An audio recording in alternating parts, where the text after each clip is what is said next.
باق نبض طبعاً لبض أبريل لبض كوني لبعتن كلن أيكوية شين مجال دوس مريب لأن يراد كسو كلا جدة بيلها تجرت أيكو أحمر تديان كفرنت فوري وحي صو صارين باق وهرين لأن يرادو وحي تعسي الدريان الذي قرابدي تدكي كو جيريودي تقال كي كدع يدين كفرنت فوري وحي سيدو كلا الله سبحانه وتعالى أوي دينيان تدكي كو دعو عمي إنه عافي ما تام أسيو لأن يراد كسو جيدة دقموينك عدادة يعبد واق وحي كو باغيان إن سب بلا شروط أهلو جوجيو colaada waxayna codsanayaan in khilaafka iyo tabashooyinka lagu xaliyo wada hadal dhalinyaradu waxay nasiib darro ku tilmaameen dagaalka iyo colaada halkaas ka ankan waxayna qarsan yihiin in dadka halka wada dagayihiin dad oo wadaag ah walaalo ah xidid iyo xigaalo ah wiilka Soomaaliyeed ee halkaas ku dhintaana uu yahay kugu dhimay kaana dhimay waxay sidoo kale dhalinyaradu ammaan iyo bogaadin u soo jeedinayaan madaxda ugu sareysa galmudug doorkii wacnaa oo ay ka qaateen kala qaadistii maleeshiyaadka iyo xilkaasnimadii ay muujiyeen ugu dambeyn dhalinyaradu waxay diyaar u yihiin inta karaankooda ah in ay ka qayb qaataan geedi socodka nabadda iyo xalinta khilaafaadka beelaha walaalaha ah dhaxyaal dhammaad magacay waa hodan arab cigaal gudoomiyaha dhalinyarada gobolka galgaduud halkan maanta tacsi iyo baaq waxaan ka dirayaa walaalahayga dagaalka ka dhacay furunta foor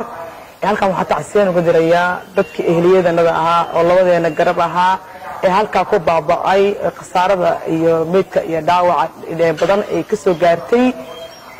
haddii aanu ahay gudoomiyaha dhalinyarada gobolka galgaduud halkan waxaa wadiga tacsiyeen weyn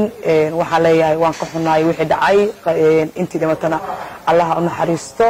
inta noolna allaha u boogadhayo waxaan leeyahay ehliyada ka dhimatay samir iyo iimaan allaha naga siiyo dhammaantiin way naga wada baxeen waa jiirkeennii waa wiilasheenii waa aabbayaasheen waa ehelkeennii waxaan leenahay waan ka xunaay jirkeennaga gubanaya maanta iyo maalinta ay dhacday dagaalka iyo ilaa haddeetan maana seexanin waxaan ka ooyayna jirkeena ooyayna dagaalka foosha xun oo meesha ka dhacay oo deegaanka nagi oo dadka nagi ah waxaan leenahay tacsiin u diraynaa samir iyo iimaan allah naga siiyo magacaygu waa Sikriye Caweer dhalinyarada ka soo jeeda magaalada Cadaado waxaan halkan rabaa inaan baaq xoogan u diro dadka walaalaha ah diruurta dhex marayso waxaan rabnaa ka dhalinyaro ahaan inaan doorkeena qaadano oo door aad muhiim u ah qofka dhimanayo maanta ama ninka maanta xabada lagu ridayo waa dhalinyaradu waqtigeena waa waxa weeye waqti loo baahan yahay oo barnaamijkan dagaalka ah inaan ku soo baxno ah madaxda galmudugna aan rabno inaan la garab istaagno xasiloonida ay wadaan iyo nabadeynta ay wadaan halkaan waxaan u soo istaagnay ma ahan inaan dagaal waxa waaye xulcino waxaan u soo istaagnay inaan waqti iyo dhaqaale iyo juhdi baan ku bixino sida u dimi lahayn dagaalkaas foolxumada badan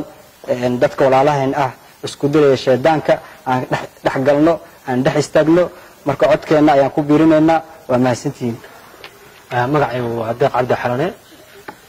kamid ah dhalinyarada ka soo jeeda deegaanka Cawdar runtii sidii dhalinyarada horeysay ay halkaan uga hadleen waxaan baaq u dirayaa dadka walaalaha ah ee ku dagaalamay furunta foor in dagaalkaas sidii loo dhexgeli lahaa iyo sidii loo joojin lahaa iyo sidii loo kala qoojin lahaa laga shaqeeyo dhalinyaradu waxay ku garab taagan yihiin madaxda galmudug madaxweynaha iyo madaxweyne ku-xigeenka iyo waxgaradka galmudug dagaalkan runtii waa dagaal daba dheeraaday taariikhdiisaan ku hayay 83 buu soo bilowday waxaa la rabaa sanadka maanta ah in dhalinyarada iyo madaxdooda gacmaha haysta ay soo afjaraan in loo istaago in lagu dib jiro in loo seexdo in la isku duubnaado galmudug way ka hadhay deegaanada kale iyo maamul goboleedyada kale maantay colaad nama anfacayso colaad dhiig baa ku daata waxaa ku luma wax khasaara ku dhacda ee faa'iido laga helo waxaan codsanayaa madaxda galmudug waxgaradka galmudug odayaasha galmudug waxgaradka ganacsatada in dhammaan loo kaco 83 xabadii bilaabatay in la soo afjaro sanadka maanta ayaa codsanayaa waa dhalinyarada galmudug